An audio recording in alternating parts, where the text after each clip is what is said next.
Now, you might have seen a couple of weeks ago on the internet that RM Auctions was dealing with a sale of around 130 cars from the 70s, 80s and 90s, and I saw the pictures of those cars in that warehouse and thought, I've got to see them. Guess where we are? We're with them. This is, and I don't say this lightly, the most extraordinary room full of cars I've ever seen. I don't have the stats, but I think if you looked at my browser history for used cars, more time will be spent looking at used BMW M cars, Alpinas, AMGs, that kind of stuff, and anything else. Those are the cars that, for some reason, I can't get enough of. And I've just walked into a room, well, Alpina, mint. Mint, that's a B7 Turbo, mint. That looks like a 635 CSI, probably an M6. E60 M5 in Europe, paddles, remember that? Big outcry, journalists like me saying it didn't have a manual gearbox like the old E39, but these ones, well, in America they did a 6-speed manual for a while. They're both manuals over here in Europe. I wasn't aware of any others in Europe. I mean, that's special. Opens door, inside, stick. Look at the seat bolster on that car. You show me an E60 M5 doesn't have a collapsed driver's seat bolster. They all do. This one doesn't. Like everything else here, it's absolutely mint. There are three E38 Alpina 7 Series here. There's a 6 litre, a 5.7, another 6 litre. I've wanted one of these ever since I first drove one in 2001. The only place I've ever seen more than one of these was, I think, the Geneva Motor Show. And I think even then they only had 2. There are 3 here. And then you're just drunk on E38s and you think, well, what's behind? Oh, look, there's an E28 Mint B7 Turbo. I've not seen one of those in the raw before. So just stay there while I have a bit of a man moment to myself, right there. And breathe in. Okay, right. So this is an E28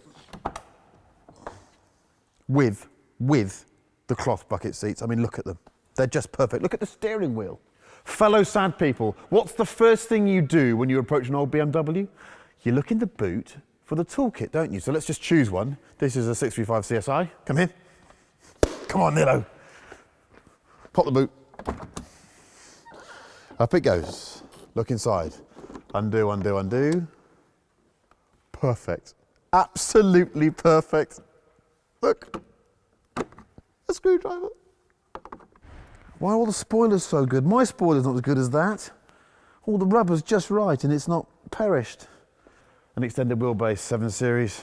Another one. Oh no, that's older, isn't it? What's that, E32? Oh look, these are rare as well. There's a whole load of 8 Series. That's an 850 Ci, it's an 850 CSI. That's a 5.7, I think. These are rare as you like. Look, it's got a knacker duct on the bonnet. The Aston Martin Lagonda. Neil tells me that's a Tickford. Let's have a look at it. Wheel rim. Tyre. Okay, that is a 15-inch rim. This is a 255 65 R15.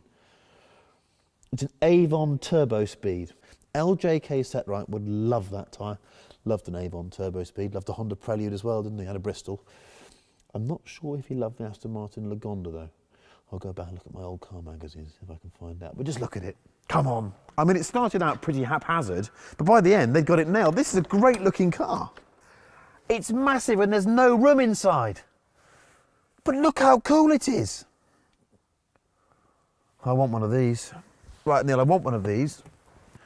We're just going to take a few minutes out because I actually need to go and have a chat with myself. Because I've never seen anything like it. This feels like therapy. Feels like I'm finally revealing how much I like cars of this era.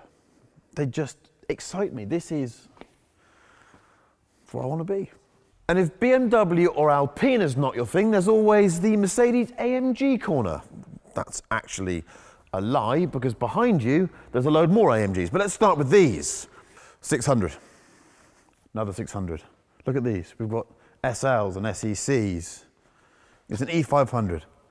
Look how sexy it is with the slightly flared arches. This comes from a time when people understood quietly demonstrating your potential, you know? C126 AMGs. So that's basically the big Merc Coupe from the mid-80s with the wide arch body kit. I mean, it's just the signature thug car, isn't it? It couldn't look better. Come and have a look inside this. Because the 80s was the decade of excess, and the 80s wasn't smug with hindsight. The 80s was proud to be the 80s, and the 80s loved buttons. This seat has 13 buttons alone, this one seat. That means there's 26 across the two of them. And the dashboards, and the clock faces, and the... You know, when it all goes electric soon, I think I might want one of these. I've never done this before, but I'm taking photos myself, so you just go and film something else. Now I did your deal, we're going to go to the estate car, and I never thought I'd say this. I'm about to walk straight past a 300 SEL 6.3. I won't look at that, because that is one of my dream cars, but we need to ignore that to get to that. That is a W123 Touring estate car, and it's been to AMG, and it has a 5-litre engine in it, which would have been from an S-Class.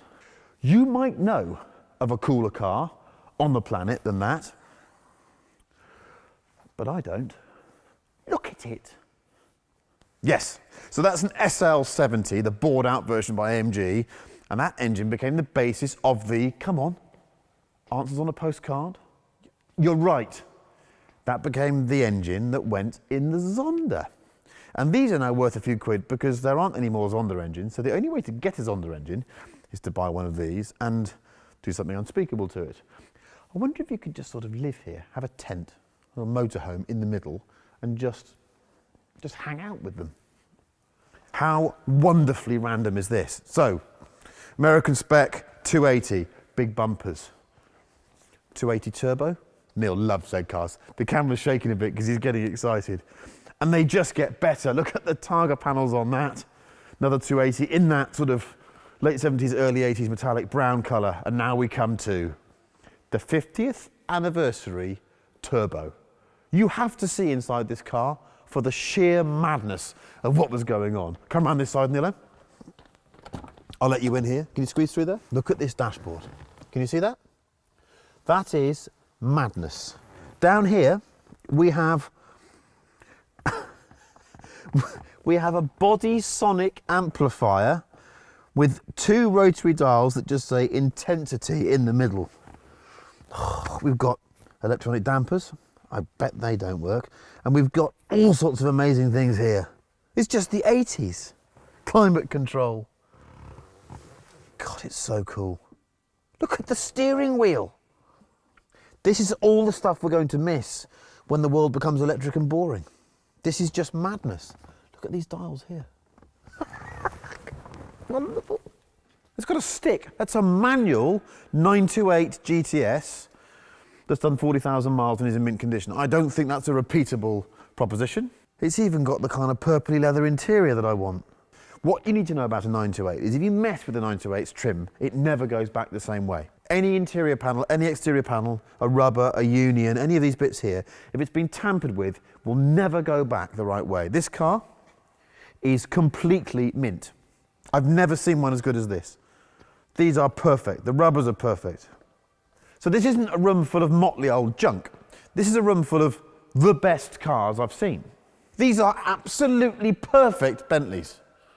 And what's really, really surprising about this era of Bentley now is that when I used to see them as a kid, they looked absurdly big and ostentatious. But of course now, because every car's so big and because people are obsessed with SUVs, these look just the right size for a large motor car to me. What's that one? Is that an early Conti? It looks like it's got big wheels. It might be a special one. Let's have a look. That is a Conti T. Right, so this is really special. 2 calipers. For the big old beast. I love that, from that era. Twin calipers. Still with a disc that you'd see on a Ford Focus. Now we're getting to the era of cars where I actually tested them. So I remember driving one of these when it was new. God, I like that Doris. And this one is definitely in better condition than the one that I saw that came from the factory. It's mint. Absolutely mint. These were really good fun. Renault 5 Turbo 2. Leather interior. 29,000 kilometres. Red. What more do you say? One of the coolest looking cars ever made. I still have no idea what Renault was smoking when they did this, but I'd quite like some. Mitsubishi Starion? Mitsubishi Starion, come on. Have a look in here. This is more 80s than Bruce Willis watching Rocky IV having a beer with Arnold Schwarzenegger. This is the most 80s thing I've ever seen. Look here, look at this hi-fi. Look at this. Look at these buttons. Look at this steering wheel. Let's think of the etymology of the word Starion in this context, because you must know the story. If you don't know the story, go and look it up online. Look at the ruffled leather. This car's done 9,000 miles. I think the Starion's one of the great looking cars. Name me a car that's got big box arches on it that doesn't look good. There isn't one, is there? Is there a car that's got box arches on it, flared arches like that, that looks bad? There isn't one. E30 M3. So I had to choose one vehicle from this remarkable treasure trove that I've just loved wandering round, and I've chosen one. Here we go. Can you guess what that is? How many cylinders is that? Sounds expensive to me. Look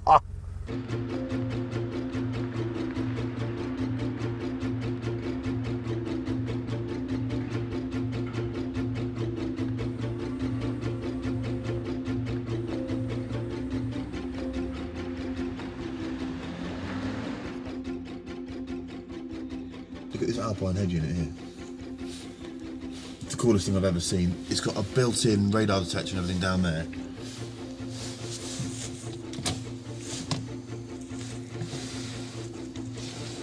It's just so comfortable.